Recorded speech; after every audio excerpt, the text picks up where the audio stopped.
Once a giant, always a giant. For me, it's only a giant. What's going on YouTube? Diggy546. Definitely hit that subscribe button if you're new. Like the video if you like the video. And I won't tell if you click that bell. But let's go ahead and get into this. So to give a recap of free agency, and it looks like we still have Adoree Jackson waiting in the wings. But I don't have the cap hit in front of me for Adoree, but I'm going to say that I think he was getting paid $2 million this year. To look at Kyle Rudolph making $4.75 million, Kenny Golladay making $4.5 million, Austin Jackson making $3 million on the cap, and these are just cap numbers. These aren't counting signing bonuses and what they're actually being paid this year. But Devontae Booker making $2.5 million, John Ross making $1.8 million, Mike Glennon making $988,000, and Reggie Ragland making $988,000. And I'll just go through these players real quick and just tell you what I think they can bring. First off, I'll start with Adoree. I think that dude is a rotational pass rusher that is going to get 5 to 7 sacks for us out of the gate. I think he's a young player that is trying to still build his reputation, and he was put in a bad situation last year as a number one pass rusher, and he's not a number one pass rusher. But him not being double teamed on the Giants next year is going to help him a lot. And him and Leonard Williams and Dexter Lawrence in the middle, and, hopefully a upswing in the production of the edge players like Lorenzo Carter, like, I call him Zimini Crickets, O'Shane Zimenez. Maybe he turns into a good player for us. But if we can get an upswing from the edge guys and have Adoree and Leonard Williams and Dexter Lawrence, I really am going to continue to like our pass rush. And Reggie Ragland, by the way, can play a little bit of edge, play a little bit inside. And him, as well as Blake Martinez, can do a lot of blitzing. Darnay Holmes is good at blitzers. So I think our pass rush continues to get better this year with the signing of Adoree. That might be the most underrated and maybe the most, one of the most appreciated signings that happens over the course of this upcoming year. Get into Kyle Rudolph. Kyle Rudolph is exactly what the doctor ordered for the Giants. He is exactly what we thought we were going to do with Evan Ingram, because short stick and nod routes, short, curl routes, he loves those plays. Evan Ingram was not good at that. He was not good in that short intermediate area. He's not that kind of a tight end. And he dropped a lot of passes, and it caused a lot of turnovers, miscommunications, and just bad plays from it. So Kyle Rudolph does that all day, every day. And he's going to help Daniel Jones in that way, because Daniel Jones is going to have a secure target in that short intermediate area and those, stick and nod areas. And Evan Ingram is going to be freed. He's not going to have to run those routes anymore. Maybe sometimes, but more often than not, he's going to be able to run his drag routes. He's going to be able to run, his slant routes or post routes or seam routes. He can run the routes that he's supposed to be running, not necessarily just stick and nod, short area, big body tight end routes, because he's not a big body traditional tight end. He's just not. Also, Kyle Rudolph is going to help with the blocking. He's going to help with that blocking so much. He's probably going to be our best blocker day one. Toy Lolo had issues blocking for us last year, but hopefully he bounces back. And if he does, there are going to be some 2 tight end sets, maybe 3 tight end sets with Toy Lolo, Evan Ingram, probably, flex out a little bit, and then Kyle Rudolph, and Toy Lolo and Rudolph will be able to block. Evan Ingram will be able to run or be messed up on a corner to block, which Evan Ingram does. He can do that very easily because he actually gives effort. And that just helps out everyone. That helps out everyone. That's going to help out Saquon, and it's going to help out DJ. Going to help out the offensive line as well. And then when you look at Kenny Golladay, that was the biggest, hugest isn't a word, but it was a huge signing. Huge signing.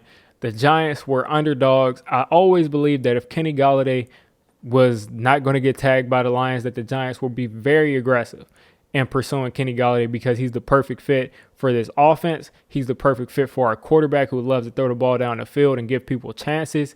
He's just the perfect player that we need. Like, if we could draw up a player that we needed for this offense this upcoming year, it would be Kenny Golladay. People try to say he doesn't get separation. I've watched his tape. He gets enough separation for me. I mean, he's not a guy who's an elite route runner, but he gets a lot of separation And when he doesn't get as much separation as you like, he can always go up and get the ball. He has a huge catch radius. So Kenny Golladay, obviously the biggest free agency signing, and I hope he has the biggest impact. I hope he has the biggest impact for us because, I mean, we paid him. We paid him 18, and hopefully that turns into a bargain as we get to go into the coming years. Hopefully that'll just turn into a bargain. But I love this signing. I think he's the perfect fit. He's going to open up things for Saquon, and he's going to make DJ's life a lot easier. He's going to make things easier for Sterling Shepard, for Kyle Rudolph, for everybody else on the field because he's a number one receiver, meaning they're going to face lesser competition, and things are going to be cleared out for them. So moving on to Austin Jackson, great rotational piece. I think he'll be part of that defensive end rotation with Odenigbo, with B.J. Hill, with R.J. McIntosh. We've got a deep defensive tackle rotation, and I think people are forgetting about that. We need to replace Dalvin Tomlinson. That's what some people are thinking, but we could possibly replace Dalvin Tomlinson with what we have there. We could slide Dexter over to nose tackle, which I didn't necessarily want to do, but I think he can do at a high level. We can slide him over, and we can play everybody else, Odenigbo, B.J. Hill, R.J. McIntosh, at all those other positions. So great signing to me. Austin Jackson is well worth that $3 million. And then on to our signing that I probably didn't like. Out of all of the signings, I probably would have wanted to address this in the draft.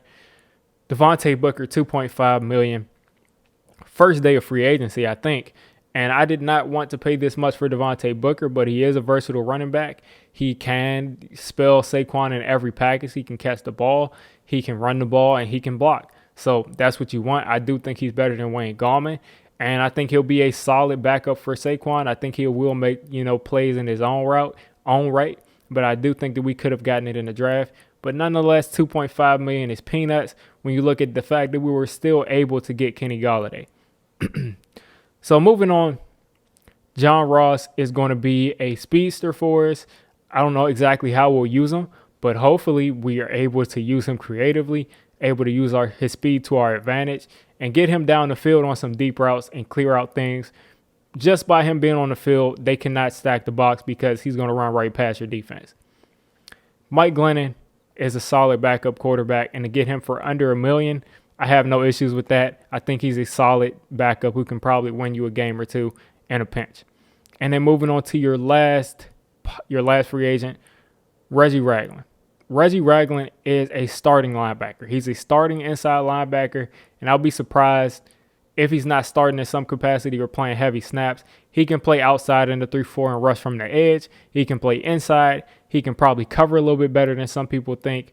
Reggie Ragland is just an all-around good player, good starter, and I think, he's a former first-round pick or a high second. I'm pretty sure he's a first-rounder, and Reggie Ragland is a thumper who, is versatile, and that's going to fit perfectly in our defense. So lastly, I want to move on to Adoree Jackson.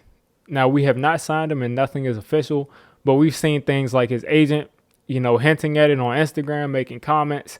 We've seen him following everybody on the Giants roster, almost like 6 or 7 guys. Not everybody, obviously, but about 6 or 7 guys that he probably met on the Giants roster. Now, this could just mean he just met them and he thought they were cool and he just followed them.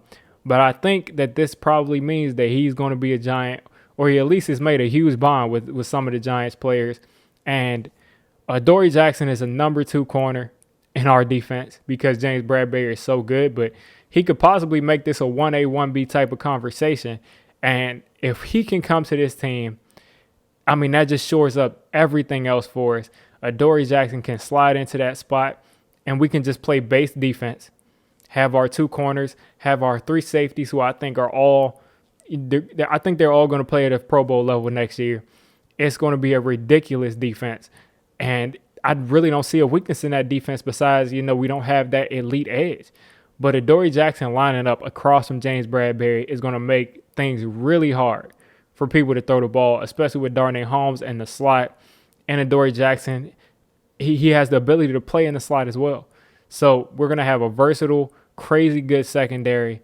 And I'm just waiting for the news to come out. It's not official, of course, but I'm waiting for that Adoree Jackson news to drop so, I can just start celebrating because this defense is going to be on a whole new level. It really will. And we were good last year, but that's a whole new level up, especially considering some of the other moves we made on the defensive line with Odenigbo. I think he'll provide that pass rush. But this really is going to open up things. I don't think we'll go corner first round if we get an Adoree Jackson, which means that we probably can address the offensive line or continue to add on to that receiving core. We can pretty much do whatever we want. And I'm just waiting for this Adoree Jackson news. And I think this free agency is probably the best I've seen because we didn't just go out and sign all of the top players.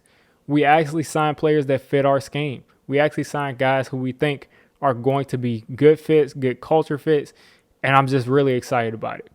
But you guys let me know what you think of this free agency period, what you're thinking coming up in this draft, who's your top target in the draft, and what did you like and what did you not like from this free agency class. So if you made it this deep into the video, I'm calling you a D6 squad member.